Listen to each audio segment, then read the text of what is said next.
So we're delighted to welcome Xenia Nent as our speaker tonight, who's joining us from the Netherlands.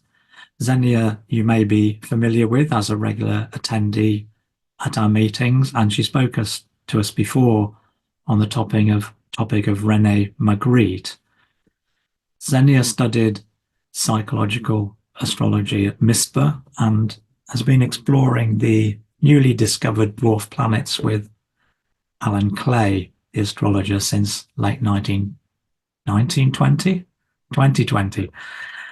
And inspired by her IT-related background, Xenia is especially interested in mundane astrology and the astrology of technological developments. And she spoke on this at the AA conference last year.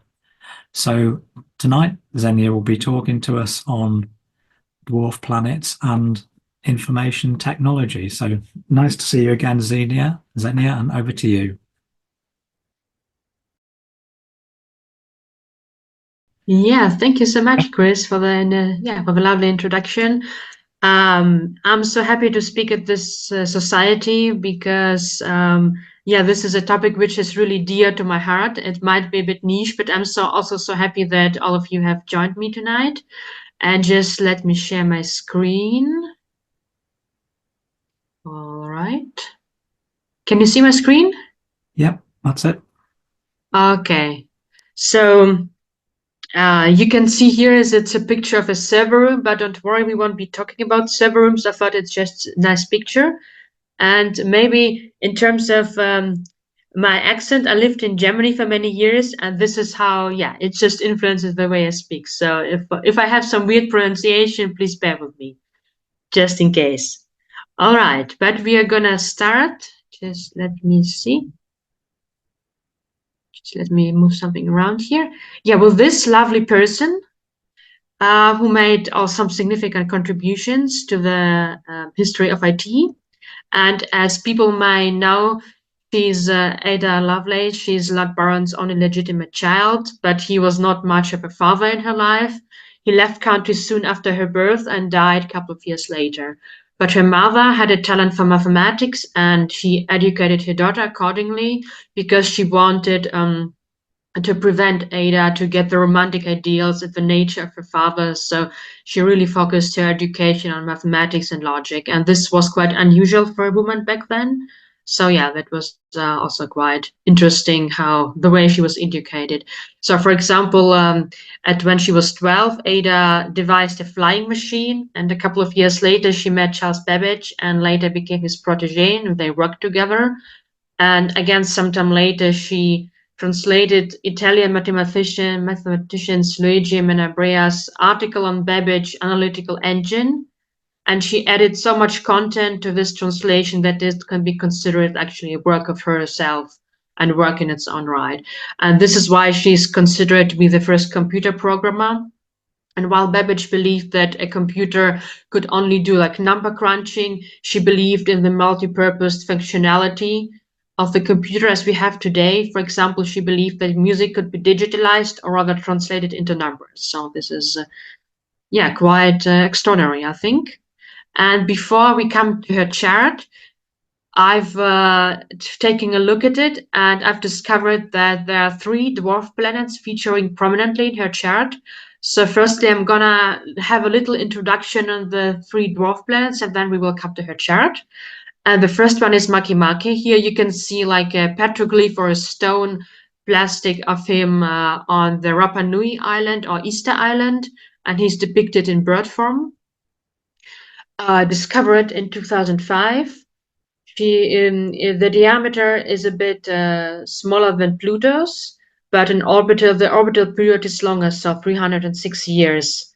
Makemake is named after the creator deity and god of fertility of Rapa Nui or Easter Island, and he was the chief god of the so-called Tangamanu, a Bradman cult. So it essentially was about there is another small island close to Rapa Nui, and the tradition was that several young men would swim out from the main island to the small island, and then on this small island they would climb the cliffs to get eggs, the first egg of a certain bird, and then they had the task to return with this eye of the bird, with this egg of this bird, and back to the main island in a basket bound to their forehead.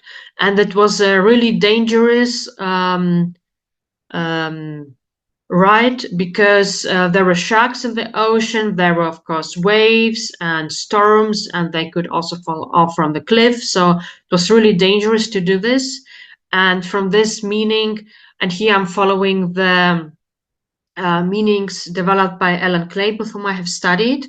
So according to him, Maki means like connected to the myth, a richer awareness of the bigger picture.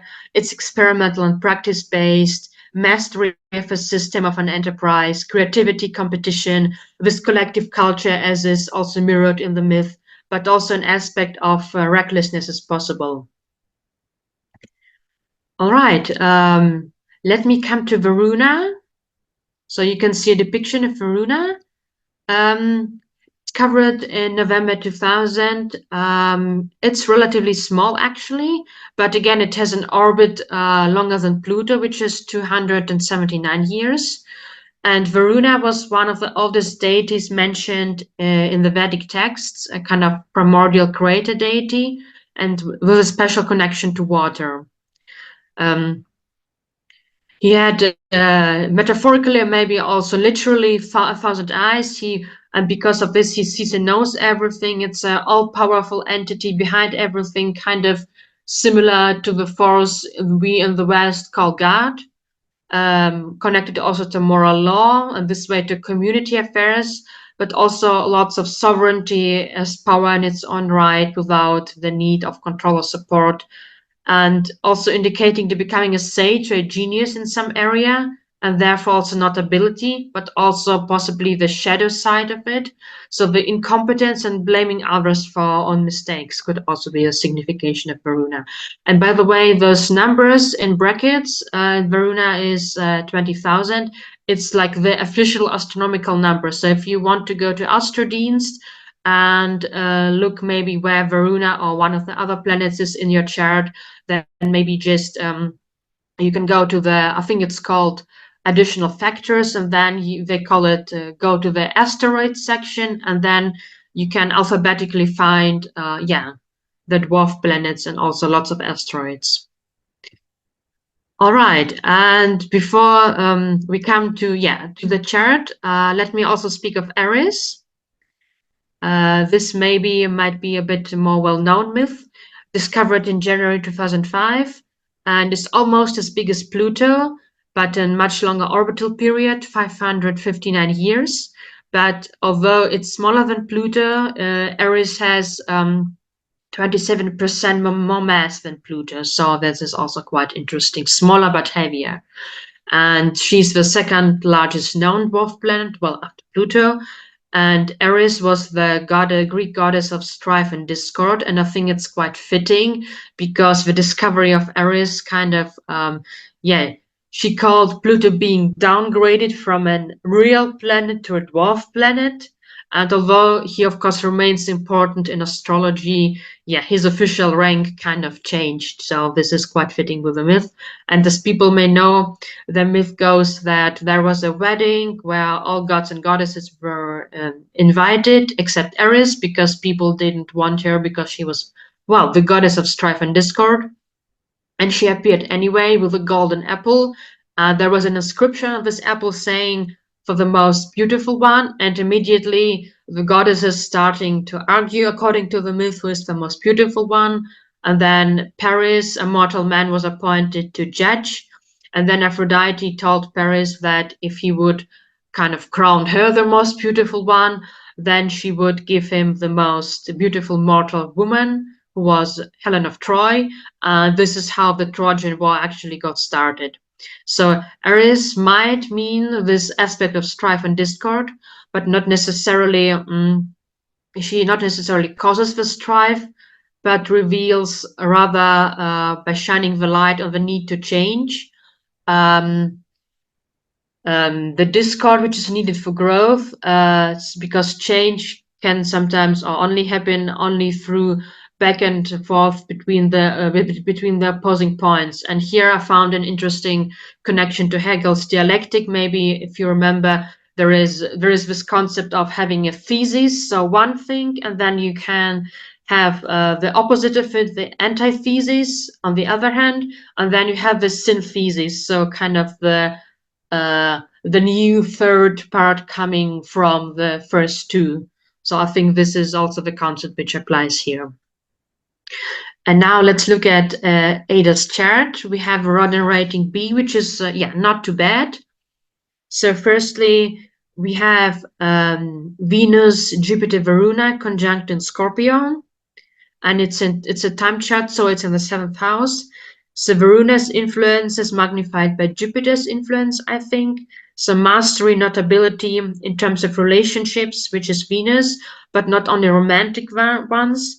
I think this mastery, notability of Varuna coming out of a relationship to Charles Babbage. And it's in Scorpio, so I think this relationship went like really deep, and also her research went really deep. And it's all in the house of an important one-on-one relationship, the 7th house. Then we have Mercury, Uranus, Sun, Neptune, and South Node in philosophical Sagittarius. So seeing the bigger picture, South Node, I think, suggests that these skills are brought in. She brings it in already.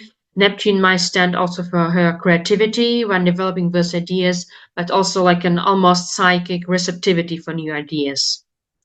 And after this, we have Maki being angular in the 10th house.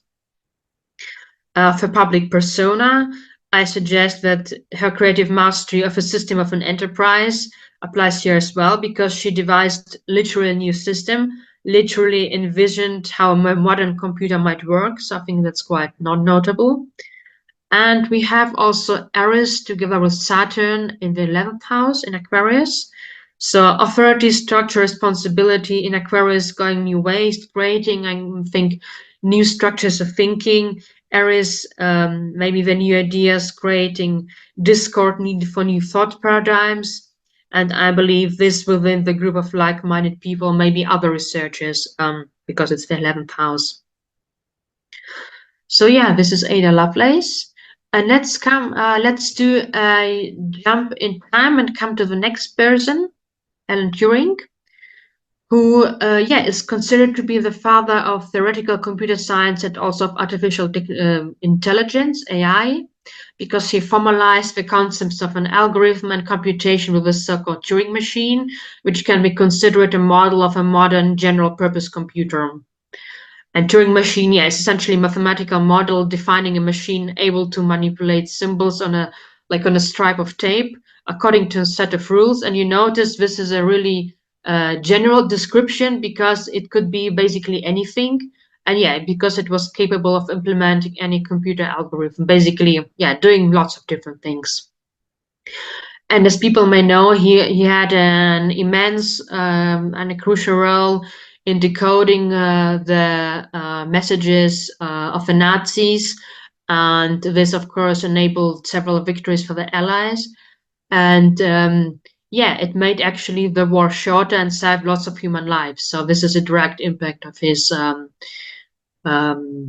work.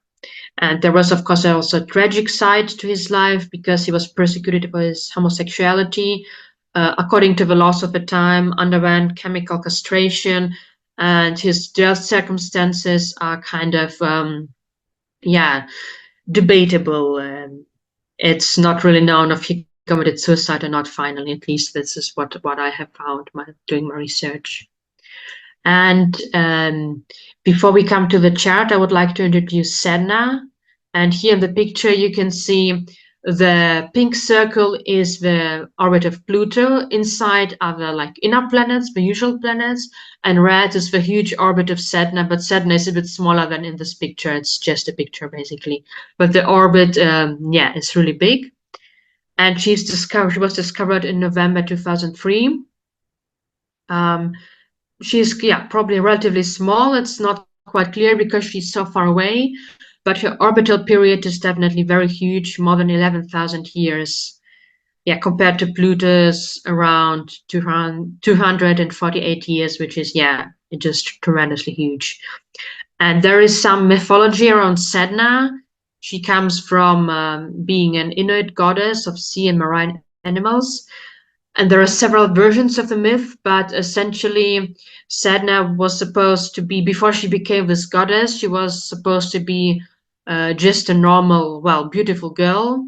And at some point she got married to what was thought to be a normal man, but he was not a normal man.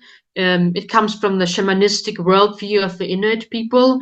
This guy turned out to be an evil bird spirit, so kind of half man, half bird, like a kind of shapeshift or something.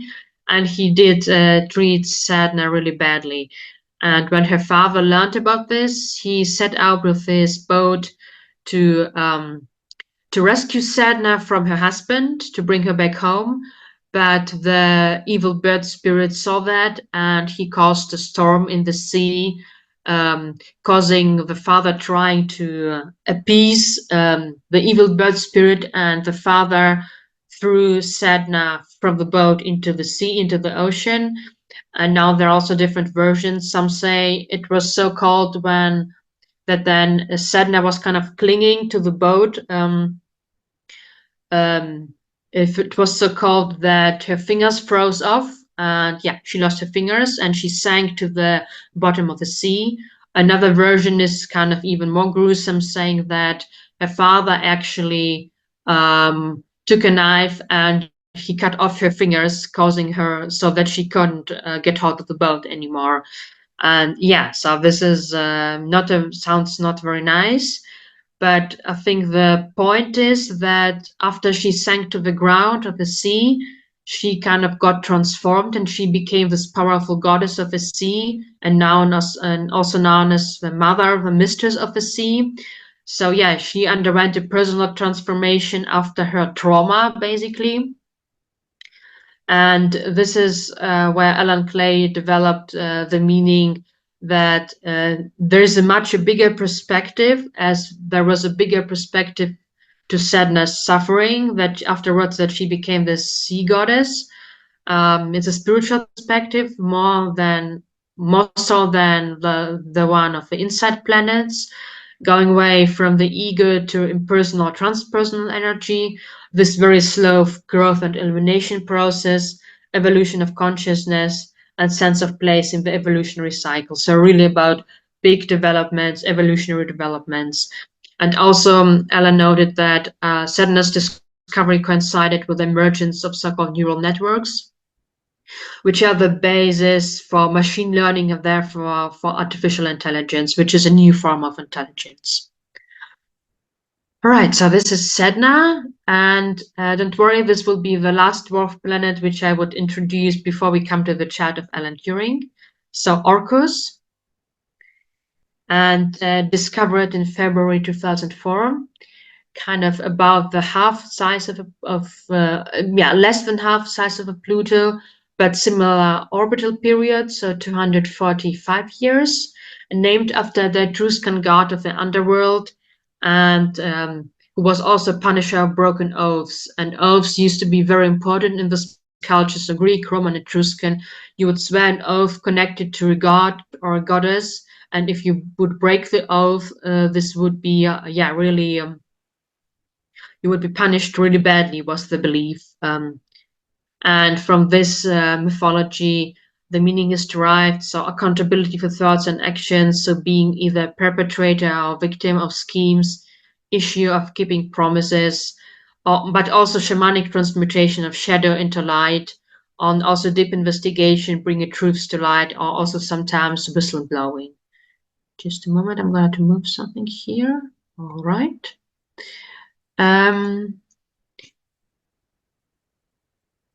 Sorry, yeah.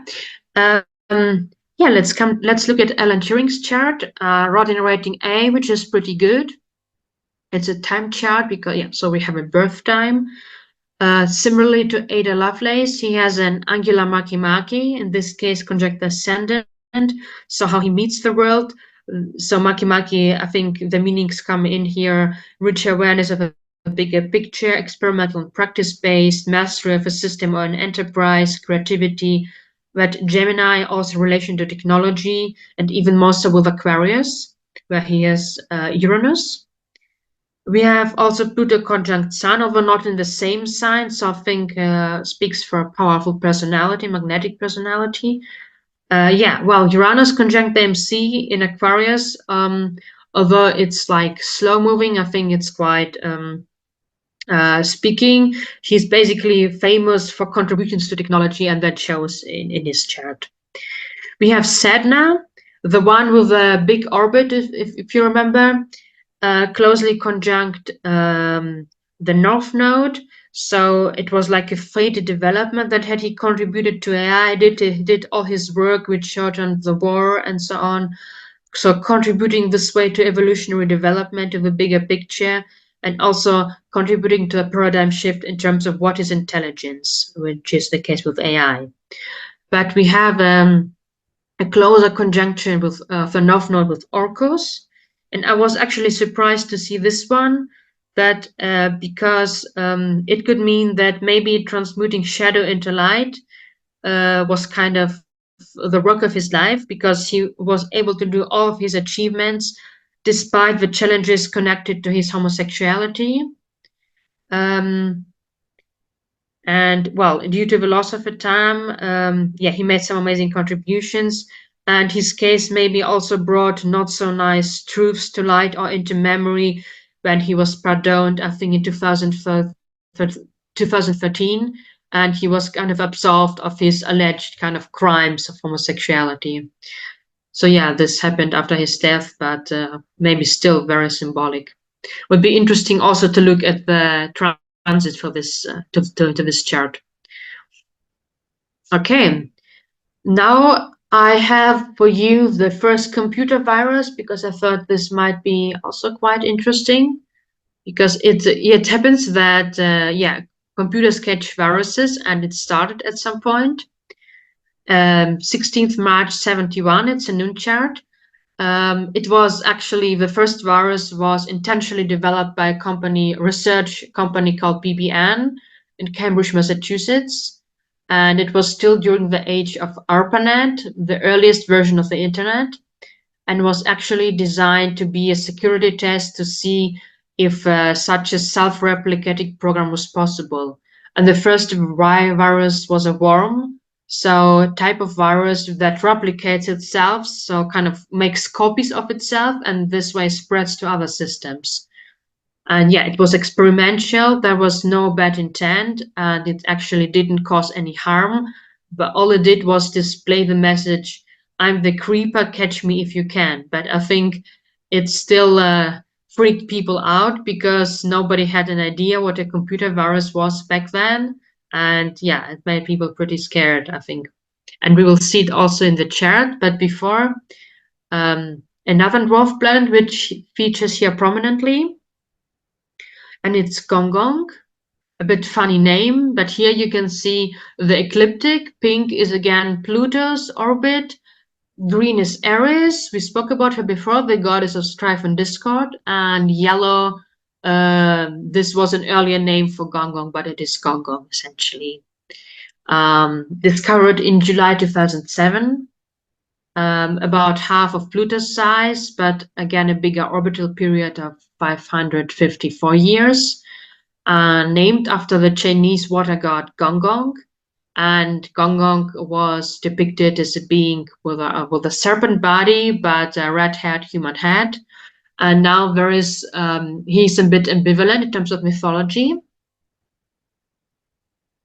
Because on the one hand, there are myths showing that Gong Gong caused chaos, destruction, and floods. And he also had a connection to floods, to water, and by this, why also connected to emotions. But also he is shown to be in some myths to be a civilizing influence who taught the people how to deal with floods, how to build the infrastructure needed to manage the floods, and so on. And there are myths that he's ambitious. He has this negative feelings that he's not number one among the deities, and he enters into conflicts or into struggle with other deities. And depending on the version of the myth, he either ends up being exiled or killed. So yeah, it's kind of ambivalent nature in terms of myth. And because he has a resonance to Neptune's orbit, so he makes 3 orbits while in the same time while Neptune makes 10.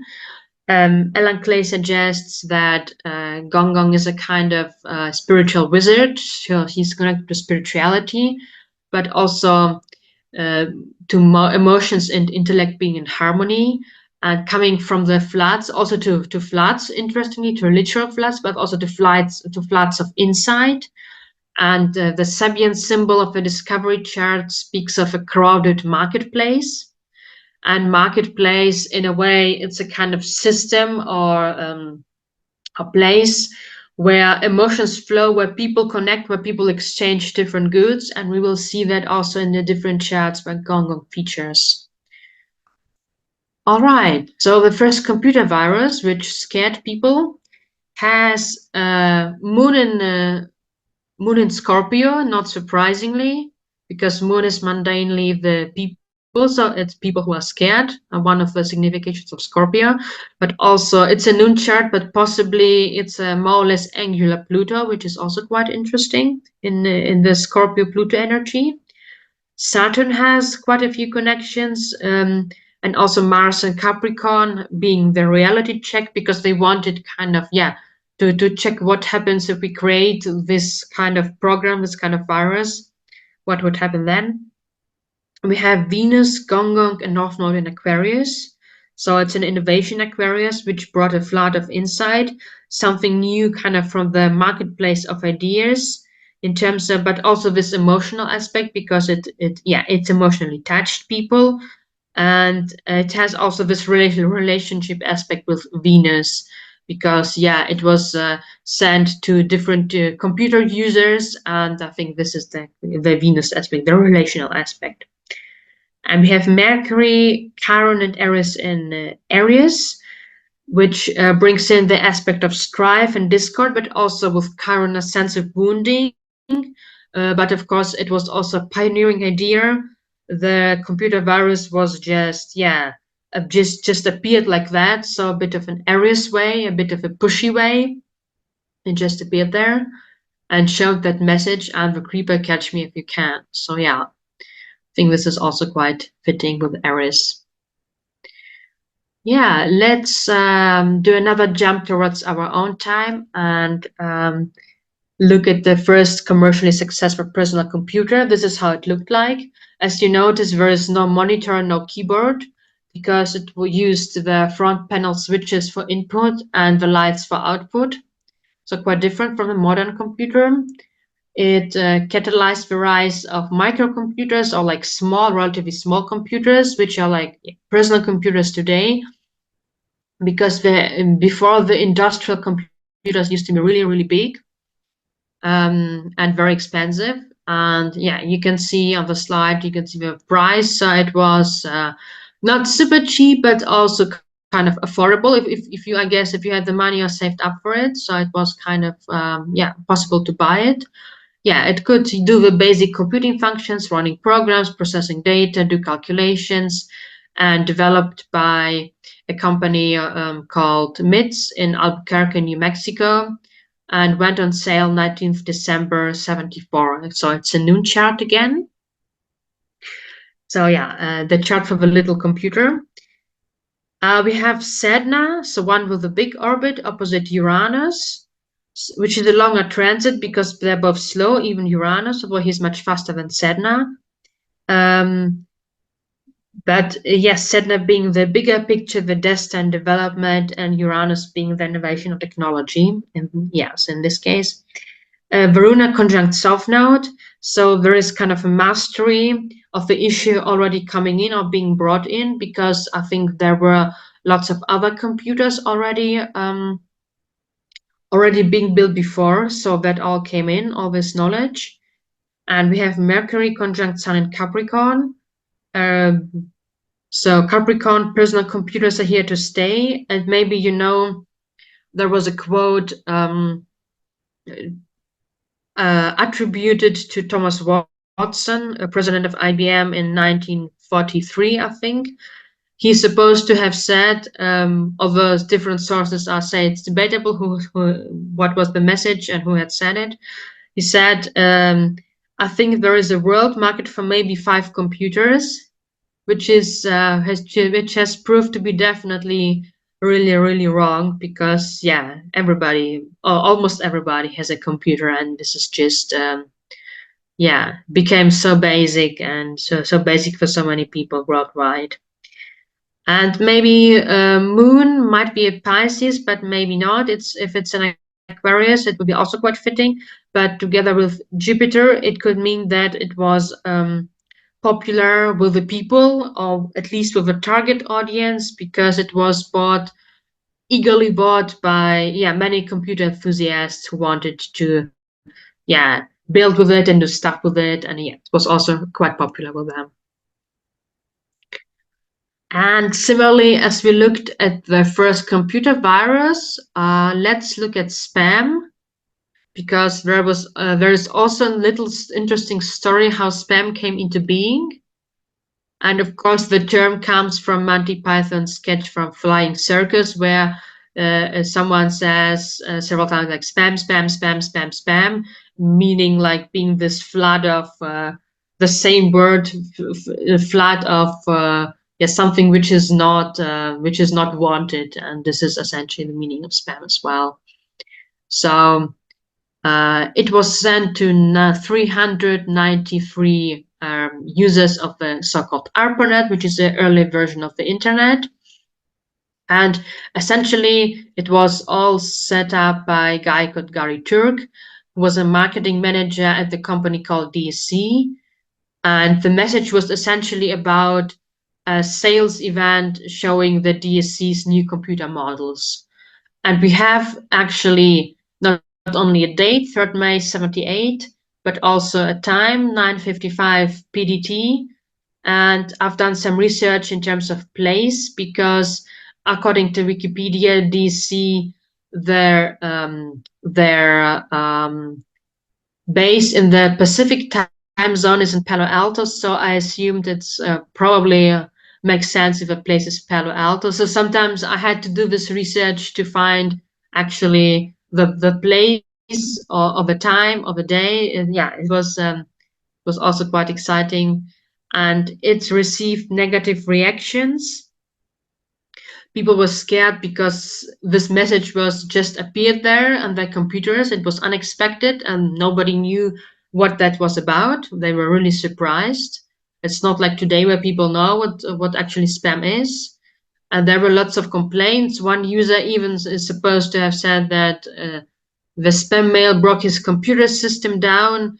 Their complaints were escalated so that the US Defense Communication Agency filed an official complaint with DSC. So yeah, it made quite big waves, this whole thing. And there is some time passed until actually other people started doing spam mail as well. So it took some time before the concept took some traction. And if we look at the chart, we have Eris again, conjunct Mercury in Aries in the 10th house. So it caused lots of strife and discord, but it also kind of developed the idea that it was possible to send spam mail. Whether it was good or not, it's another question. There is also some sense of wounding, which is Chiron connected to Sadhana. They are conjunct, Sadhana being the evolutionary development. And in Taurus, this kind of reaches like the material reality. So it reaches like the people directly. So they may felt, kind of wounded or being an object of aggression by receiving those messages. Then we have Venus conjunct Varuna. So Varuna is notability, mastery, higher knowledge, how to reach the relational Venus side of things in terms of communication, Gemini. I think it's also quite fitting. And we have Uranus in Scorpio, which is again is a longer term transit, but still fear, which might be Scorpio through technology, Uranus. It just fits as well, I think. And then you can see on the slide because I have a time for this chart, I was surprised that it actually has a Cancer ascendant. I was wondering how that's possible. Shouldn't it be like something of Scorpio or whatever, or at least Aries, or something, or maybe Aquarius? But it seems to be, yeah, it seems really to be Cancer. And I think maybe this whole story was maybe kind of childlike, because children are connected also to Cancer, kind of childlike, playing around, looking what's possible with a new technology. Maybe this a bit setting up the spam message, maybe kind of innocently, without being able to foresee the consequences. So yeah, maybe that's the Cancer ascendant. That's interesting, certainly. Yeah, we are coming to our times. Internet becomes publicly available in 1991. And basically it was then 6 August 91 when Tim Berners-Lee published the first ever website while working at CERN in Geneva. So Geneva is the place for this chart. And it was difficult to keep track of the projects and computer systems of CERN's all the researchers around the world. And back then, and this is quite different to now, it was not possible to share information between different computers, which today is kind of, a bit, might be wondering about this. But I have a quote: there was different information in different computers, but you had to log on to different computers to get at it. So to be physically at the computer to get at the information it had. And also sometimes you had to learn a different program on each computer, which sounds really very, very extensive and very, very quite difficult. And this first website was about the World Wide Web project itself, so describing what the web is and how to use it. And I've checked, it's still online, so it's info.cern.ch. If you want to look it up, it looks pretty basic, but it comes also from a time when websites look quite differently than now. So yeah, the internet being publicly available. We have also fittingly Moon in Gemini, communication network, but also Saturn in Aquarius, which also fits quite well. North Node in Capricorn, which I think is this development is here to stay. But with Uranus, innovation, technology, and Neptune, like creativity, but also with the internet, I think the aspect of misinformation and deception comes in, because you could be someone else and pretending to be someone totally different on the internet. This is possible. And this could be the connection also to Sun conjunct Orcus, as you can see, close connection 1 degree approximately. And Orcus, as we had it before, he punishes the breakers of oath, so those who deceive, who lie, who kind of get into schemes. And maybe this is actually the issue of fake information, of fake news, because the Leo Sun, I think, wants to be seen from the best possible perspective. And this might create a certain disharmony when it comes to being truthful. So being seen as something great, but maybe this is not necessarily the truth, or setting up some schemes on the internet. This all happened, as you may know. So this is just how things went. And communication Mercury being bringing people together with Venus and Makimaki. So I think communication Mercury, relationships Venus and Makimaki, creating like a new rich awareness or a new culture, a new internet culture, a new culture of coming together online, for example, as we do here as well. But also Makimaki could also mean that it's kind of, there's a certain degree of recklessness, and I think it also applies reckless behavior on the internet. Absolutely. All right, let's come now to AI, because in 1997 there was a match between supercomputer Deep Blue against the world champion Garry Kasparov, and Deep Blue was essentially a computer device specifically for chess playing. So it was a supercomputer, so a really big computer, really powerful computer. And they played a series of matches, and Kasparov won the first match in 96, but he lost the last game in 97, and it was 11th of May, again a noon chart. And the last game was finished after only 19 moves, and this was the fastest defeat of Kasparov's career so far.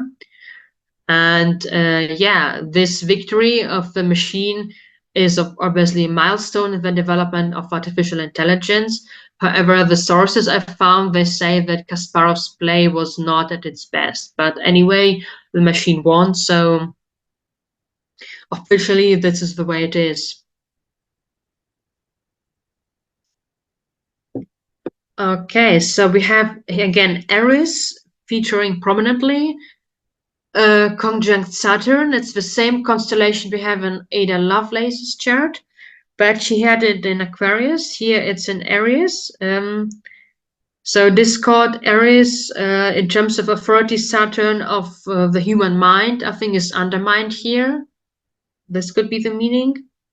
Again, it's a noon chart, so I'm aware that this might be not entirely exact, but we have Saturn in the 10th house due to her connection with artificial intelligence. I thought it's interesting to look at Saturn in this chart as well. And again, so this is again a bit of a speculation, maybe a leaning outside of the window a bit, but Orcus might be angular in this chart. It's in any case, it's opposed Jupiter in Aquarius. So Jupiter magnifying this aspect of in Aquarius, magnifying this aspect of technology, meeting technology out there. Orcus meaning deep investigation, bringing troops to light. So doing this game, going really deep, having several games, but also accountability for actions. Because Kasparov, well, if he enters the competition, there's a possibility that he could lose. And then if he loses, he would need to accept that. And this is also how it went. We will come to the artificial intelligence back again later, but now in terms of like chronological, I would like to come to Facebook.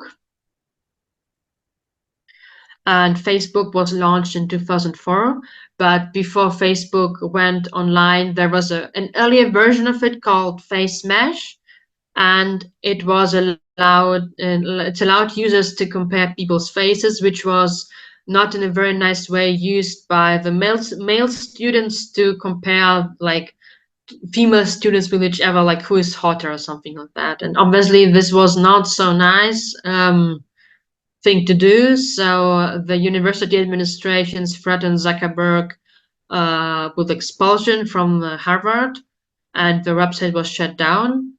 But he didn't give up. He kind of changed his concept, and it was called The Facebook back then. Yeah, it went online on 4th February 2004. It's a noon chart located in Cambridge, Massachusetts, where the Harvard University is also located. And I have like a couple of fun facts here. Facebook is still the third most popular site in the world. It has over 100 languages to choose from, and more than 50% of Facebook accounts are not in English, so which I think speaks for its internationality. Its color scheme is blue because Zuckerberg has red-green color blindness, but also blue is considered to be like the serious color which evokes trust. And yeah, this I think something they want to evoke as well. And maybe a last fun fact: the like button we all know used to be the awesome button, which I'm not sure which option sounds better, but it used to be the awesome button that became like at some point. And here we have, let me start with the South Node in Scorpio, which might be this history of FaceMesh, which was, yeah, a bit, nefarious, comparing female students with each other and objectifying them this way. And also, of course, Facebook has received lots of criticism how it uses its users' data. So this kind of a bit schemy, a bit dodgy stuff. Well, Scorpio is not only dodgy, don't get me wrong, please, but yeah, I think in this case, this could relate to that. And it has North Node conjunct Sedna in Taurus. So Facebook's creation of the emergence of Facebook is nevertheless like a part of this evolutionary development in terms of technology. I think could be the meaning, but also in Taurus, I'm wondering what could it mean, because Facebook is something which is online, and Taurus is a very like material sign, and wondering maybe it brings people together and creates real connections. Maybe this is the connection to Taurus, but I'm not sure. I'm a bit surprised that this is the Taurus North Node anyway. So Gong conjunct Uranus. Facebook creation was certainly based on a flood of insight from Zuckerberg, while it's being literally a marketplace of ideas where money is made from connecting people. So this idea of a marketplace where people are connected and they make essentially money out of it. So yeah, this is the Gong signification. There might be also, probably it was not intended when creating Facebook, but maybe there is also a spiritual component to it, because if you connect something which connects people, if you create something connecting people all over the world, yeah, maybe it has something spiritual. I don't know, could be a possibility. But also the negative side of Gong with the emotionality, with lots of emotions. Yeah, it certainly also happens on Facebook when people are nasty to each other. So yeah, it definitely happens. Sun conjunct Neptune in Aquarius. Yeah, Aquarius I think is quite clear. But Neptune adds this touch of creativity. It was certainly a creative idea to set up Facebook, but also really strongly the aspect of misinformation and lies, I think, which became really evident with the Cambridge Analytica scandal. So yeah, this aspect is definitely there as well. And actually, I have 2 more charts to go, so bear with me, please. Let's come now to Bitcoin, which is a cryptocurrency, the oldest one and also the most successful one. A cryptocurrency is essentially a digital currency based on a computer network, and which is not reliant on a central authority like a government or a bank. So basically, records of who owns which part of Bitcoins, they're stored in a digital ledger, basically digital database based upon the network of computers. So it's kind of decentralized. There are people running computers who are following the Bitcoin protocol, and this is where on those computers this information is stored. So it really is decentral. It's really Aquarian. We will see it in the chart as well. There is a time for this chart because it's known when the first part of the Bitcoin blockchain went online. The location is debatable. I've chosen London because it's a possibility, but also Dublin is debatable. I think Tokyo, Singapore, so different places are in the run for that. Yeah, there are transaction records. There is a strong encryption also involved in that to make it more secure, and there are over 25,000 cryptocurrencies overall, some of which emerged like really quickly and became popular, and then they disappear again. So it's the cryptocurrencies were very volatile, but and Bitcoin's price is also very volatile, but it remains the number one cryptocurrency with the highest price, and yeah, it's the most popular one with the highest market share, I think, as well. And as you can see in the slide a bit, one Bitcoin in the middle of March of this year was worth almost 74,000 US dollars. So this is quite something. It's really, well, for most people it's lots of money. And there are also 2 anecdotes around Bitcoin, because its founder is calling themselves Satoshi Nakamoto. This person is anonymous, so Officially, I think nobody knows who Satoshi Nakamoto really is, what their real name is, who they are, where they come from which country. So this is really, although Bitcoin is so popular among certain people, Satoshi Nakamoto remains a mystery.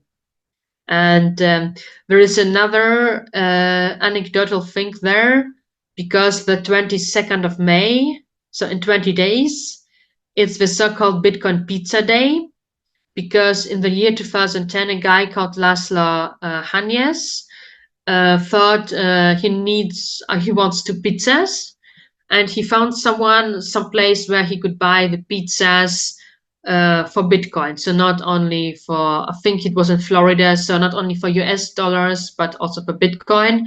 And Bitcoin was quite young then, it was 2010, Bitcoin emerged in 2009, so it was really not so much traction back then. So I think he was happy he found a place at all which accepted Bitcoin as a payment. And he paid 10,000 Bitcoins for two pizzas. And if you look how much one Bitcoin was valued a couple of weeks ago, it's just, it's just insane amount of money she spent for pizzas. And this is why people interested in Bitcoin remember this as the Bitcoin Pizza Day, because it's just, well, I think I've read an interview with Mr. Hanyes, and he says that he doesn't regret his purchase. He's quite cool about it. But anyway, it's an interesting fact to know about Bitcoin. And before we come to the chart, I would like to introduce the very last dwarf planet for today, which is Salacia. You can see here on the right side, on the left side is Neptune on this mosaic. And Salacia was discovered in 2004. He's also relatively small, but has a longer orbital period than Pluto of 274 years. She's named after the Roman goddess of salt water. She's wife of Neptune, and she's the personification of the calm, sunlit aspect of the sea, so the nice aspect of the sea, kind of. The myth goes that Neptune saw her while she was dancing, and he fell in love with her and wanted to marry her, but she said no, and she fled into the depth of the ocean, of the Mediterranean Sea. And Neptune sent a dolphin, and this dolphin found Salacia, and then they negotiated about Salacia marrying Neptune after all. So she returned and married Neptune, and they had a couple of daughters, I think. But also Neptune, after that, he was unfaithful. But this is the usual thing in the Greek and Roman mythology. They are unfaithful. They are kind of cheat on the husbands and wives. It's all just the way it goes in the myths. And from this story, the meaning is derived. Salacia is like this sought after appealing quality because she was appealing to Neptune. But also finding the right time or place for a significant connection, negotiating with this relationship, as Salacia has done before becoming Neptune's wife, but also connected to the myth, embracing opportunities at the right time, also the leap of faith that she took by becoming his wife, capacity to bring something new into the world, and the processes as the part of this development, of the processual nature of Salacia. So the so-called Genesis block was basically the beginning of the Bitcoin blockchain. This is the chart for it. As you can see, almost everything on the right side.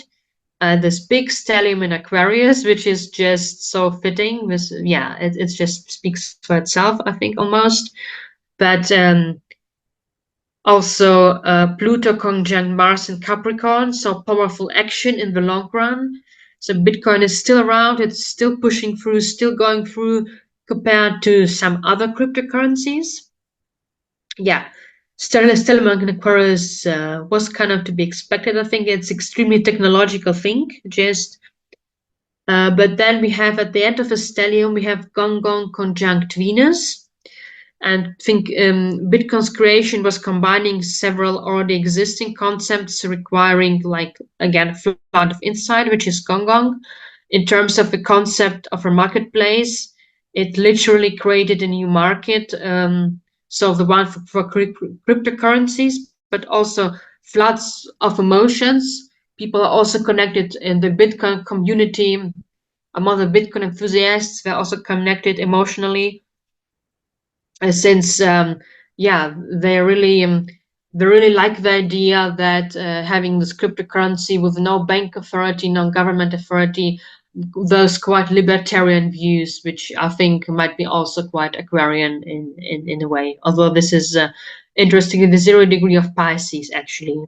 But maybe it also means the popularity, because it's just this relational aspect of it where people just like it very much.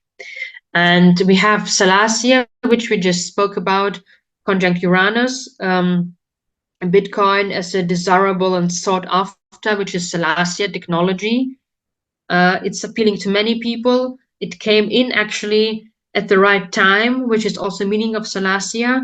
So when the world was ready for it after the banking crisis of 2008. So if you remember, 3rd January 2009, this first blog went online of Bitcoin. And it also definitely brought something new into the world. So yeah, this is Bitcoin. And let me come to the last chart. I would like to finish with ChatGPT. That generative pre-trained transformer, which is essentially a chatbot. So it's a software application you can kind of talk to. It did have this input field where you can enter like some commands or prompts, how they're called.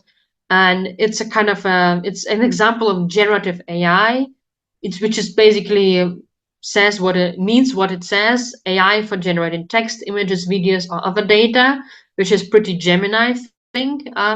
And even Google's version of ChatGPT is called Gemini, so that's also quite fitting. And it basically learns from the data you put into it, and it generates new data with similar characteristics. We have a launch date, 30th November 2002. Noon chart again, and OpenAI, which is the company, is located in San Francisco, so San Francisco is the place. And maybe a bit as a fun fact, 1 million users during the first week, so it gained really lots of traction when it came out, and monthly cost to run it approximately $3 million US. So the need to earn this money back every month, but I think they're doing it. And yeah, it can be used for a really wide range of tasks, but maybe I can add that I didn't use ChatGPT for this presentation because it's quite, I guess it's quite of a niche topic, and it's just, yeah, ChatGPT doesn't know much sometimes about niche topics.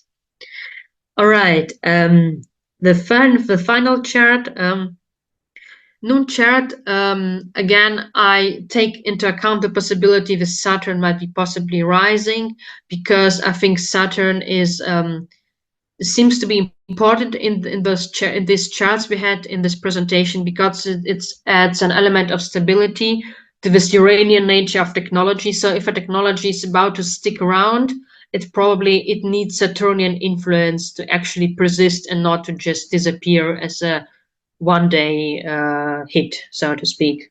So AI is probably here to stay, or ChatGPT. Sedna has 3 aspects, but the closest one is the sextile to Jupiter, which is magnifying her influence. Jupiter is widely conjunct Neptune, which is, again, I would interpret it as a danger of lots of misinformation, like deepfake, fake news are even easier to create with artificial intelligence. Again, similarly to Facebook, we have a South Node in Scorpio, which I think speaks of a problematic aspect such as deepfakes and fake news and so on. And North Node conjunct Uranus in Taurus. And again, as with Facebook, I'm really asking myself, because artificial intelligence is really, Aquarian and not very touchy-feely. And I'm wondering what this might mean, this North Node for artificial intelligence, for ChatGPTs more specifically. Sun is closely trine Varuna, so I think there's an aspect of mastery. Lots of other people's work, other people's thoughts and competence flows into the creation of ChatGPT. For example, Alan Turing had also his influence back then. And the last aspect I would like to speak about is Moon opposing Orcus. So Moon is mundanely the people. The people basically create lots of data, and AI is trained with this data, and ChatGPT is trained with this data. So output is dependent on input, and Orcus basically calls for accountability in this area because, there are different studies, I think, which try to measure how the political leaning of the different AI models. I think ChatGPT's been found to be rather left-leaning, while Google's Gemini, I think, was found to be rather a bit right-wing leaning. So yeah, there is like no, you can say okay, or you can think data is kind of objective, but this is also really so much dependent on which data you look with, in which context. So this is not really the case that is objective sometimes, and therefore you get out what you put in, and therefore I think this is the aspect of the accountability of Orcus. And maybe this is not the happiest note to end upon, but I think it's an interesting thought to consider in terms of artificial intelligence. And I would like to thank you for joining me. At least for me it was fun really exploring this, and I hope it brought you some new thoughts, and you enjoyed it a bit as well. Thank you.